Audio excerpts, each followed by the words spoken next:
आदाब कशिर खबर है जज्ब मुनज़्ज़ा शाह। कश्मीरी खबर में अब इस बार हम बात करने जा रहे हैं उन हुर्रियत और जमात इस्लामी के लीडर्स के बारे में जिन्होंने अब मेन धारे में शमूलियत कर ली है और अब वो इलेक्शन भी लड़ने जा रहे हैं। हुर्रियत रहनुमा कौमी धारे की सियासत में दाखिल हो रहे हैं। हुर्रियत और जमात इस्लामी के रहनुमा अब इलेक्शन लड़ेंगे। मरकजी धारे के सियासतदां इस कदम का खैर मकदम करते हैं। वो कहते हैं कि ये एक चेंज है और इस चेंज का वो इस्तेमाल भी करते हैं, वो वेलकम करते हैं। इलाकाई पार्टियां कहती हैं कि ये जो बदलाव हमें देखने को मिल रहा है ये कश्मीर पर इन पार्टियों के मौक़िफ़ की तौसीक़ करते हैं, यानी कि जो उनका स्टैंड हमेशा से रहा है, चाहे जो भी रीजनल पार्टी रही हो, नेशनल कॉन्फ्रेंस रही हो, पीडीपी रही हो, उनका कहना है कि उनका जो स्टैंड कश्मीर पर रहा है अब जाके उसकी तौसीक़ हो रही है, क्योंकि अब वो लोग भी इलेक्शन लड़ने जा रहे हैं जो कभी बायकॉट की कॉल दिया करते थे, जो कभी ये कहा करते थे कि इलेक्शन लड़ना, इलेक्शन में शिरकत करना हराम है। तो वहीं आपको बता दें, चाहे बीजेपी हो, एनसी हो, पीडीपी हो, सभी इस तब्दीली का कहीं ना कहीं क्रेडिट भी ले रहे हैं। अगर एनसी और पीडीपी कह रही हैं कि ये जो बदलाव है ये उनके मौक़िफ़ की तस्दीक करती है, तौसीक़ करती है, तो वहीं बीजेपी का कहना है कि जो उन्होंने बदलाव लाया है जम्मू कश्मीर में ये उसी का नतीजा है। बीजेपी का ये भी मानना है कि 370-35 से हटाने के बाद ये मुमकिन हो पाया है। हालांकि जमात इस्लामी जो है पहले भी इलेक्शन लड़ चुके थे। 1963 में पंचायत इलेक्शन लड़ा था उन्होंने, 1971 में लोकसभा का इलेक्शन भी लड़ा था उन्होंने, जबकि उस इलेक्शन में कोई जीत दर्ज कर नहीं पाए थे। लेकिन सईद अली शाह गिलानी जिन्होंने असेंबली इलेक्शन लड़ा था 1972 में, 1977 और 1987 में, उन्होंने जीत जरूर दर्ज की थी। वहीं आपको बता दें कि काफी ये बात जो है इंटरेस्टिंग भी है। 1977 में जमात इस्लामी ने लोकसभा इलेक्शन अलायंस में लड़ा था। हिंदू नेशनलिस्ट भारतीय जनसंघ के साथ उन्होंने इलेक्शन लड़ा था ताकि नेशनल कॉन्फ्रेंस और कांग्रेस का जो अलायंस है उस वक्त उसको हराया जा सके। हालांकि 1987 में जो इलेक्शन लड़े गए थे जिसमें जीत भी दर्ज की गई थी, लेकिन ये माना जा रहा है कि इलेक्शन जो है इलेक्शन में धांधली की गई थी, रिग्ड इलेक्शंस का एलिगेशन लगता है नेशनल कॉन्फ्रेंस पे। उसके बाद से फिर जमात इस्लामी ने पूरे तरीके से इलेक्टोरल प्रोसेस को, इलेक्शन प्रोसेस को ही तर्क कर दिया और उसके बाद से ही फिर बायकॉट कॉल्स इलेक्शन के हवाले से आने लगी। इस पर मजीद बात करेंगे। हमारे साथ इस वक्त खास मेहमान बीजेपी के लीडर जीएल रायना साहब जुड़ चुके हैं, साथ ही साथ PDP leader advocate Aditya Gupta साहब भी जुड़ चुके हैं। दोनों का मैं स्वागत करती हूँ, खैर मकदम करती हूँ। जीएल रायना साहब, ये सवाल मैं बल्कि आप दोनों से ही पूछूंगी, ये जो बदलाव है इसका क्रेडिट किसको जाता है, अगरचे आप समझते हैं कि इसका क्रेडिट किसी को जाना चाहिए? रायना साहब। शुक्रिया मुअज़्ज़ज़, मेरे को पैनलिस्ट को भी मेरी तरफ से नमस्कार आदाब। देखिए, ये वाजिया है, मतलब सेल्फ एक्सप्लेनेटरी। एक तरफ वो लोग जो ये पहले हमको ये भी समझा, जो आपने अपने इंट्रोडक्टरी रिमार्क्स में भी कहा कि ये सब पार्टियां पहले चुनाव लड़ चुकी है, लड़ रही थी, इनको किसने बाहर कर दिया? आखिर वो ट्रस्ट डेफिसिट जो डेमोक्रेटिक सेटअप पर था वो क्यों हुआ और किनके कारण से वो क्रिएट हुआ? और अगर आज रेस्टोर हुआ तो वो भी किसके कारण हुआ? इसमें मुझे लगता नहीं है कि बहुत ज्यादा सोचने की जरूरत है। क्या रेस्टोर हुआ या कहीं ना कहीं थ्रेट महसूस हुआ? नहीं, रेस्टोर हुआ है। कारण है कि लोगों की पार्टिसिपेशन से। थ्रेट अगर होता ना, थ्रेट तो फिर पहले भी, मतलब उससे पहले 96 में ज्यादा था, उससे उसके बाद भी था, 2002 में भी था, 2008 लेकिन जो अभी बदलाव दिखाई दे रहा है और ये एक जो नैरेटिव है कि ये कहीं ना कहीं बीजेपी को दूर रखने के लिए ये एक ओनली ऑप्शन बचा है जिसमें कि इलेक्शन प्रोसेस में हिस्सा लिया जा सके और बीजेपी को हराया जा सके। देखिए, लेकिन डेमोक्रेटिक सेटअप में डेमोक्रेटिक तरीके से ना, बंदूक से नहीं, पहले यहां पर सिचुएशन थी कि अब बंदूक के बल पर, बंदूक के जोर पर बाकियों को अलग रखने की एक जो माहौल बनाया गया था, उससे बदल होकर के आप थ्रू बैलेट, बैलेट में चॉइस है, हमें कोई उसमें कोई दिक्कत नहीं है। लेकिन मैं एक चीज ध्यान में दिलाना चाहता हूं कि आपने सिर्फ यही मैं कह रहा हूं कि ये डेमोक्रेटिक सेटअप, आपने 1977 का जिक्र किया, 77 में जनता पार्टी थी वो, जिसमें सारे पार्टियां इकट्ठा हो गई, तो उसको सब लोगों ने इंक्लूडिंग ऑल दीज पार्टीज, चाहे उन्होंने जीता या ना जीता, उस इलेक्शन को फियरेस्ट क्यों कहा? उसके बाद 87 के बारे में वैसा ही क्यों नहीं कह पाए? पॉइंट सिर्फ उतने उस लिमिटेड, बाकी कौन सी पार्टी, देखिए जनता, डेमोक्रेटिक सेटअप में जनता मालिक है, उनका डिसीजन है, फाइनल डिसीजन है, सुप्रीम डिसीजन है, वो जो भी ले लेंगे डिसीजन वो उनकी मर्जी। बिल्कुल सही बात। इस हवाले से मुझे आपसे एक और सवाल भी पूछना है, लेकिन उससे पहले आदित्य जी, वो यही सवाल आपसे भी, who is to credit, who is to blame? I think इसमें क्रेडिट आई थिंक किसी को भी नहीं लेना चाहिए। As a matter of fact ये लेना चाहिए कि जो जैसे हम हैं People's Democratic Party, in spite of the fact that of all the dangers that we faced being part of the democratic setup, हम लोग ये चीज को फॉलो करते रहे हैं शुरू से ही, that democracy and showing your resentment in a democratic manner is the sole purpose by which you can actually make yourself audible to the power corridors at Delhi. ये एक प्रिंसिपल है जिसको हम हमेशा बोलते रहे। हमने पिछली पार्लियामेंट इलेक्शन में ये बार बार जाकर बोला गया है। देखें, पुलवामा जैसे इलाके में जहां पे वोटिंग होती नहीं थी, काफी गांव जहां पे वोट होता ही नहीं था, वहां पे जाकर हमने सबको बोला कि आपको वोट जिस मर्जी को डालिए, बट आप वोट डालिए। Vote is the way by which you can show your dissent. We referred it as a referendum. तो इसको किस तरह से समझा आप, जो कह रहे हैं कि रेफरेंडम के तौर पर देखा गया है? आपने अभी राणा साहब को भी सुना। अब ये पार्टीज भी ये बात समझ गई हैं, ये लोग भी ये बात समझ गए हैं कि democratic manner is the way by which you can actually come back into the main stream.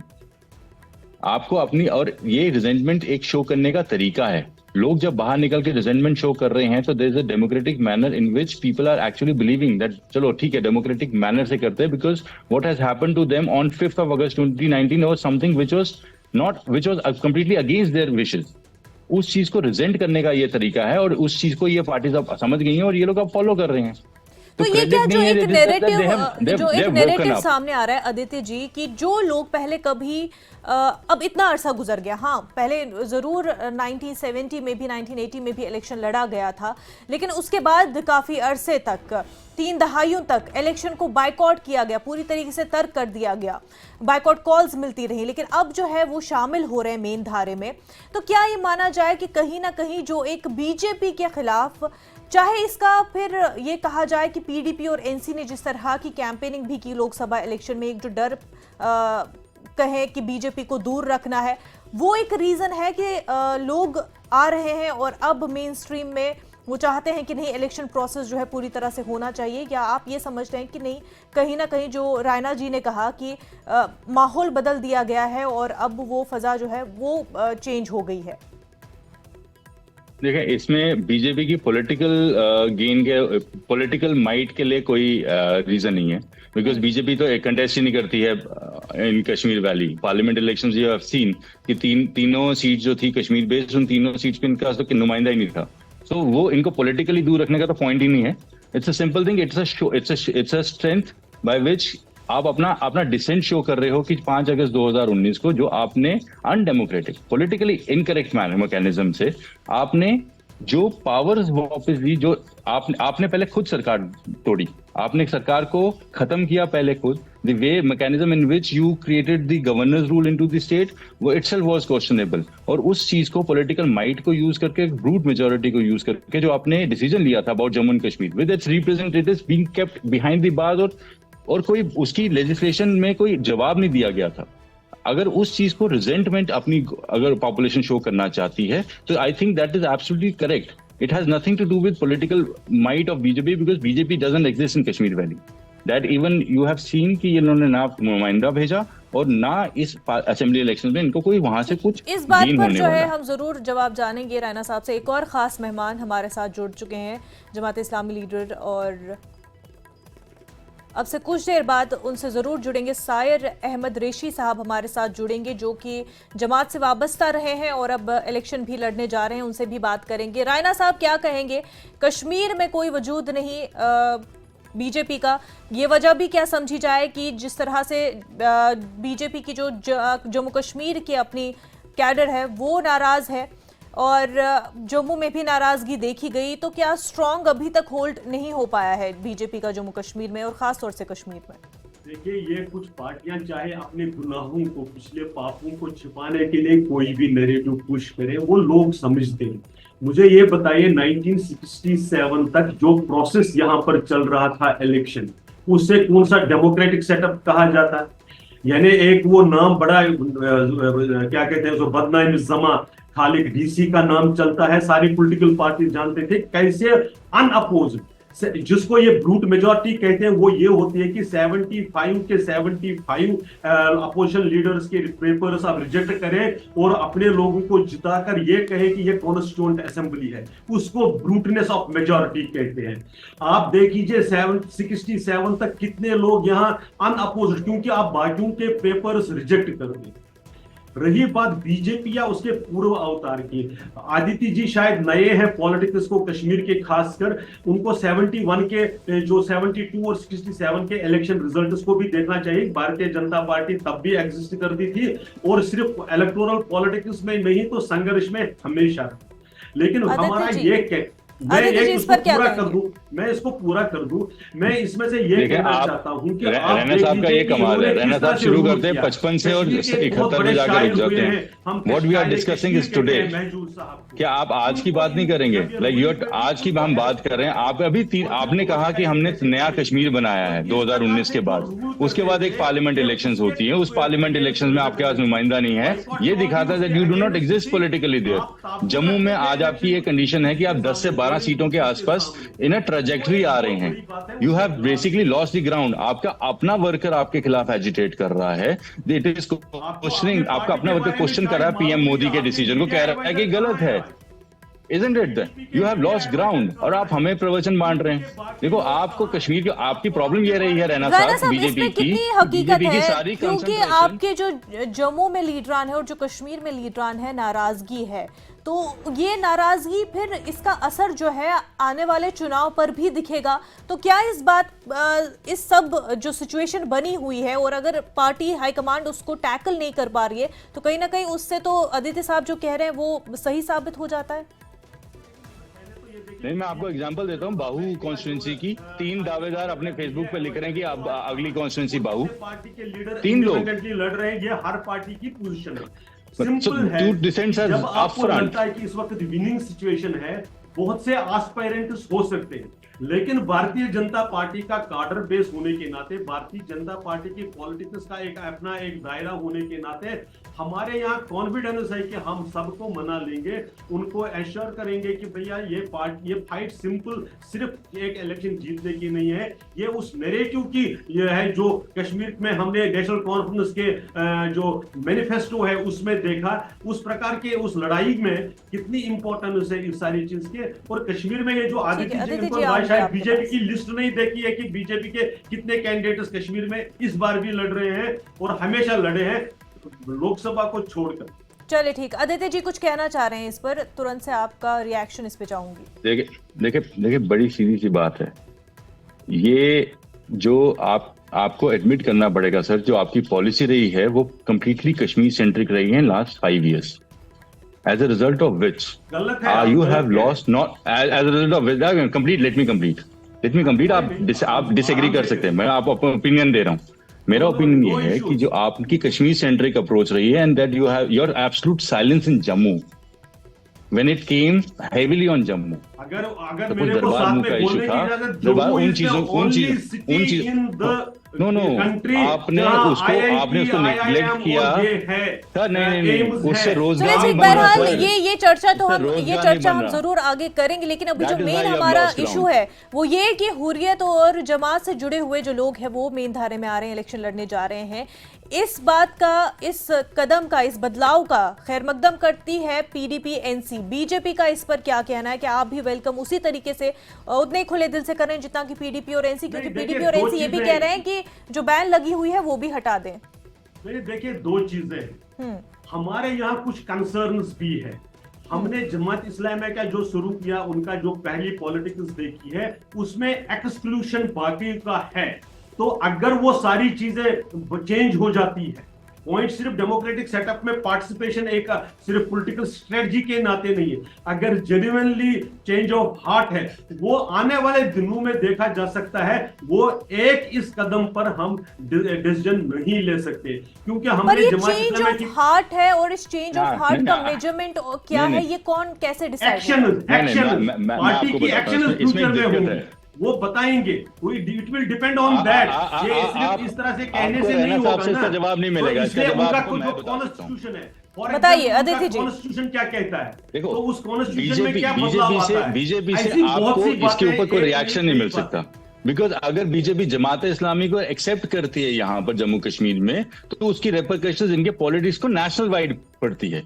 तो आपको किसका कोई जवाब नहीं मिलेगा। So there is a complete politics when it comes to Jamaat Islami की एक्सेप्टेंस और participation in electoral politics. That's very simple. ये एक चीज तो रायना जी, जब हम देखते हैं कि जमात इस्लामिया हुर्रियत से जुड़े हुए लोग जब मेन धारे की आने की बात करते हैं, जम्मू कश्मीर में बीजेपी जो है इसका खैर मकदम करते हैं, वेलकम करते हुए हमें दिखाई देते हैं। वो कहते हैं कि ये बदलाव हमें देखने को मिल रहा है, एक पॉजिटिव चेंज हमें देखने को मिल रही है। लेकिन फिर जब हम आगे बढ़ते हैं, दूसरे स्टेट्स में देखते हैं या फिर ओवरऑल नेशनल लेवल पर हम देखते हैं बीजेपी का स्टैंड क्या होता है, वहां पर वो कहते हैं कि ये कंसर्निंग है।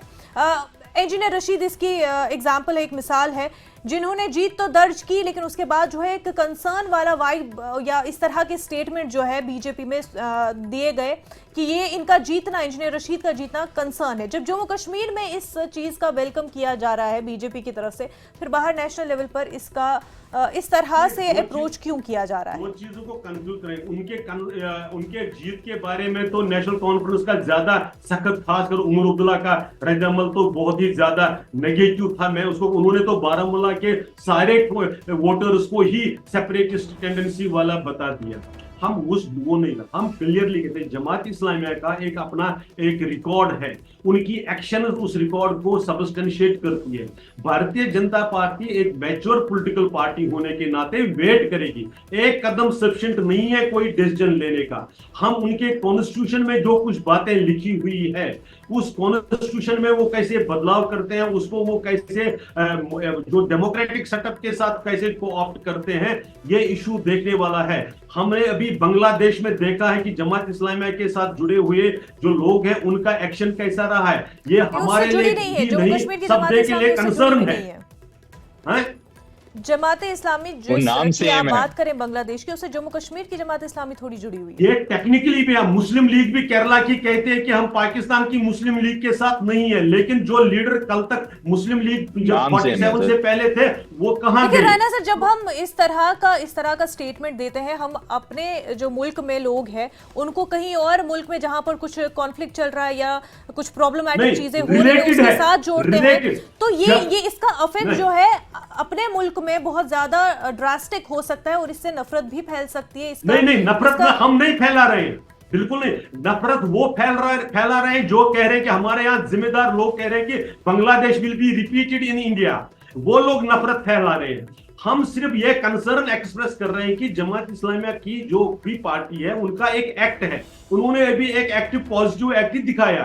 It has to be substantiated by subsequent steps. That is my limited point जो मैं कह रहा हूं। आदित्य जी, देखा, सीधी बात है, व्हेन यू कैन, आपको यहाँ पर you have to take one stand कि आप एग्जैक्टली कहना क्या चाहते हैं। आप यहाँ पर जम्मू कश्मीर के अंदर एक अलग स्टैंड और रेस्ट ऑफ द कंट्री में अलग स्टैंडिंग दे। आप जिस तरीके से यहाँ पर प्रोजेक्शन देते हैं, वैसा नहीं कर रहे हैं। देखिए, आप कुछ भी नहीं कर रहे ना। There is no consistency. आपको whether you should accept it that the Jamaat Islami is, देखो, obviously consistent in our approach. So it is not your acceptance or not.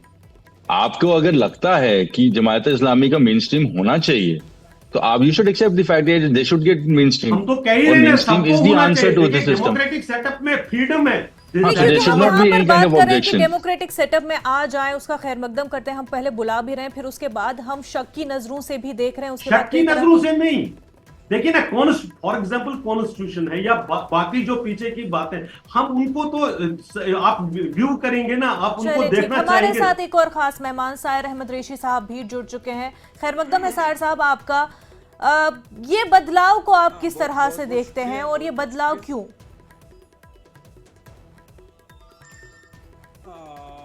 ये एक इंतहाई ज़रूरी बात है और इंतहाई अहम मामला भी है। बदलाव के लिहाज से मैं बात करूं तो इस वक्त लोगों को इस वक्त बदलाव की ज़रूरत है। यहाँ पे बेचैनी और बेकरारी, बेरोज़गारी की वजह से इस हद तक बढ़ चुकी है कि लोग और ख़ासकर पढ़े लिखे जवान अब ड्रग्स के शिकार हो रहे हैं। वो मुख्तलिफ नशीली दवाइयों का इस्तेमाल कर रहे हैं और यहाँ पे जो अद्वियात हैं उनकी मेयार इतनी घट चुकी है, नशीली दवाओं की मेयार उनसे कहीं ज़्यादा बढ़ चुकी है। लिहाजा इस तरह भी कैफियत को देखकर मुझसे रहा नहीं गया और मैंने अपने आप को पेश किया ताकि मैं लोगों की खिदमत करूं, बेबस और बेकस लोगों का मैं सहारा बनूं जो यहाँ पे बेरोज़गार जवान, बुज़ुर्ग, ख़वातीन जो जिन्हें मुख्तलिफ मजबूरियों की वजह से दर दर की ठोकरें खानी पड़ती हैं, इसी चीज़ ने मुझे बेकरार किया है। देखिए, ये तमाम तर परेशानियां जो आपने गिनवाई के लोगों के दरमियान है, ये पहली बार तो नहीं है।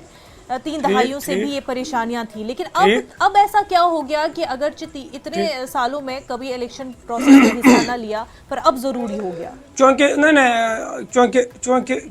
चूंकि जमात तो पहले से ही इलेक्शन जमात ने लड़े हैं और 1987 में जमात ने इलेक्शन लड़ा है और हर जगह पे जीता है, लेकिन उस वक़्त की धांधली की वजह से इस पे भरोसा उठ चुका था, तो एहतिजाजन जमात इस चीज़ से दूर रही। क्या वो भरोसा वापस आ चुका है? और जमात का तो क्या वो भरोसा वापस आ चुका है? बिल्कुल। आज जो पिछले इंतखाबात हुए हैं, पार्लियामेंट के इंतखाबात, उनकी शफाफियत को देखकर फ्री और फेयर इलेक्शन हुए हैं। उसी चीज़ ने हमारा एतमाद बढ़ाया है और हम इस जमहूरी अमल में वापस आ गए। आगे भी इस पर मजीद चर्चा करेंगे और जानेंगे कि आखिर ये बदलाव है तो ये किस वजह से, और इस बदलाव से आगे फिर क्या कुछ मजीद चेंज जम्मू कश्मीर में देखने को मिल सकती है, जानेंगे आगे। लेकिन उससे पहले एक छोटा सा ब्रेक।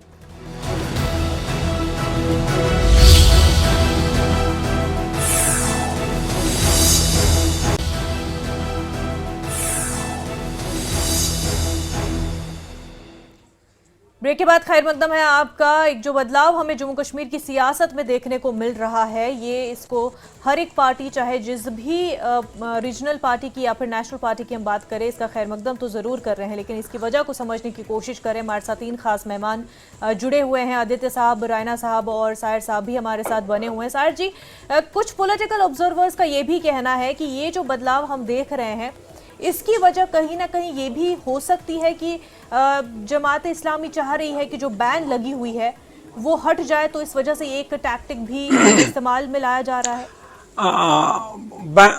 बैन तो कौन नहीं चाहेगा कि बैन हटे।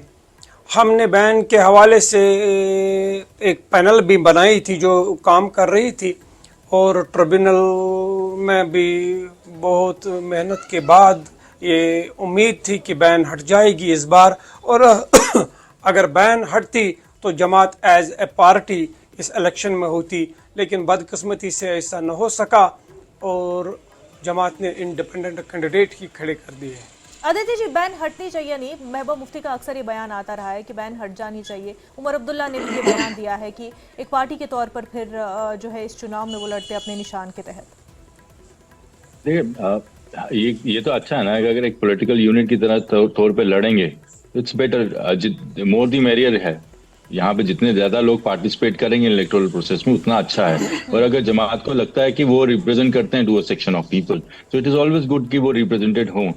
तो लोगों को अपनी एक पार्टी बेस पे लोगों का कॉन्फिडेंस है, तो अगर पार्टी बेस पे सारे के सारे अगर बैन हट जाएगा तो वो पार्टिसिपेट कर सकेंगे, then the election will become a success, apart from achieving the fact कि इलेक्शन के अंदर बिल्कुल ट्रांसपेरेंसी होनी चाहिए। रैना साहब क्या कहेंगे? देखिए, बैन एक लीगल इशू है, वो उसको पॉलिटिकल पार्टी ना हटा सकती है ना लगा सकती है, उसमें तो एक प्रोसेस है, इसलिए माना वो जाता जो है प्रोसेस कि ये खबरें जो बीच में सामने आई थी कुछ वक्त पहले, जो ये खबरें आई थी कि बीजेपी भी इस चीज पर गौर फिक्र कर रही थी कि बैन हटा दी जाए, क्या ये बात सही है और किस हद तक जो है ये बातें आगे बढ़ी थी जमात इस्लामी के साथ? बीजेपी नहीं कर सकती है ना, वो ट्रिब्यूनल को करना है, वो लीगल प्रोसेस है, बीजेपी का उसमें कैसे क्या रह सकता है? बीजेपी की सरकार है सेंट्रल लेवल पर। नहीं, सरकार का भी नहीं है, वो सरकार का अपना जो एजेंसियां हैं, कंसर्न एजेंसियां, वो अपना मौकूफ रखेंगे, अपना स्टैंड वहां पर रखेंगे। लेकिन हमारा दूसरा जो पॉइंट की जिसकी तरफ मैं इशारा करना चाहता हूं, यहाँ पर एक प्रॉब्लम है, जो regional so called main stream parties है। अगर आप देखेंगे यहाँ पर दास्तान हयात लिखी सईद मीर कासिम साहब ने, तो नेशनल कॉन्फ्रेंस और कांग्रेस के बीच में क्या क्या रहा, बाकी पार्टीज को गलत नाम देकर उनको नेगेटिव प्रोजेक्ट करने में यह सियासत रही है। हम उस सियासत से इस सारे स्टेट को, इस यूटी को बाहर निकालना चाहते हैं, मेरिट्स पर, डेमोक्रेटिक प्रिंसिपल्स पर, जो भी आता, मैंने पहले भी कहा आपसे, लोग जिसको डिसाइड करेंगे वो रहेंगे। इस तरह की वो नफरत वाली राजनीति जो वो उन्होंने अभी तक की है, आप देख लीजिए ना, मैं इसी कितने ही कह रहा हूं, आपने 75 में देखा क्या हुआ और रातों रात फिर कैसे बदल हुआ। 67 तक तो चुनाव भी नहीं होते थे, वो नॉमिनेशंस होती थी।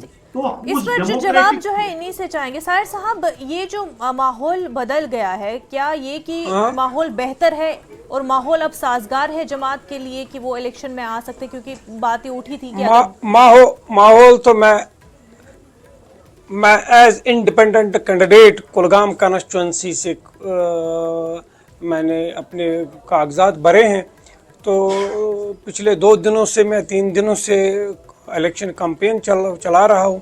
आज जिस तरह का मैं लोगों का वेलकम देख रहा हूँ, लोगों का उत्साह देख रहा हूँ, लोग किस तरह दीवारों से कूद के, दीवारों से कूद के, गली कोचों से भाग के मेरी आवाज सुन के आ जाते हैं, इस बात ने मुझे इंतहाई ज्यादा मसरत अता की है। मिल रहे हैं लोग, ज्यादा इस चीज का खैर मकदम कर रहे हैं कि आप चुनाव में है, या फिर ये कि कहीं ना कहीं अगर कुछ लोग ऐसे भी हैं जिनके मन में ये है कि ये तो पहले वही लोग थे जो इसको तर्क कर रहे थे, तो अब ये क्यों इस तरह से चुनावी प्रोसेस में हिस्सा ले रहे हैं? क्या ऐसा भी कुछ आपको असल में इस इलेक्शन में वही लोग थे जो जिनको अब तकब्बुर और गुरूर ने साया किया हुआ था।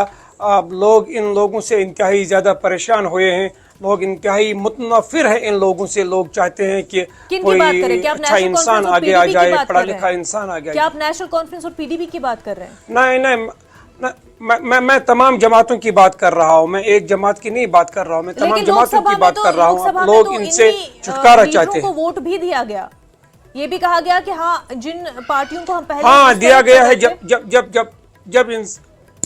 जब मैम इंसान के पास कोई ऑप्शन न हो उस वक्त तो वो फिर उन्हीं में से किसी एक को चुनता है, लेकिन इस वक्त उनके सामने बेहतरीन ऑप्शंस हैं, लिहाजा वो अपने ज़मीर के मुताबिक इस वक्त वोट करेंगे। चले, बहरहाल जैसे कि ये बात हमारे दीगर पैनलिस्ट ने भी कही कि ये पूरी ताकत की उनके नुमाइंदे कौन होंगे ये अवाम ही चुनेगी, जनता ही चुनेगी, उन्हीं के हाथ में ये पावर है कि वो अपने लिए खुद डिसाइड करे कि कौन उनका रिप्रेजेंटेटिव होगा। और कई सालों के बाद जो अब ये मौका मिला है जम्मू कश्मीर की आवाम को, वो अपने लिए लोकल रिप्रेजेंटेटिव्स चुने, अपनी जो है असेंबली खुद चुने, ताकि वो उनकी आवाज़ जो है पहुंचाई जाए और उनके तमाम तर जो मसाइल है उनको दूर किया जाए। आदित्य गुप्ता साहब और रैना साहब, साहिर रेशी साहब, आप तीनों का बेहद शुक्रिया हमारे साथ बात करने के लिए। बुलेटिन में फिलहाल इतना ही। आदाब।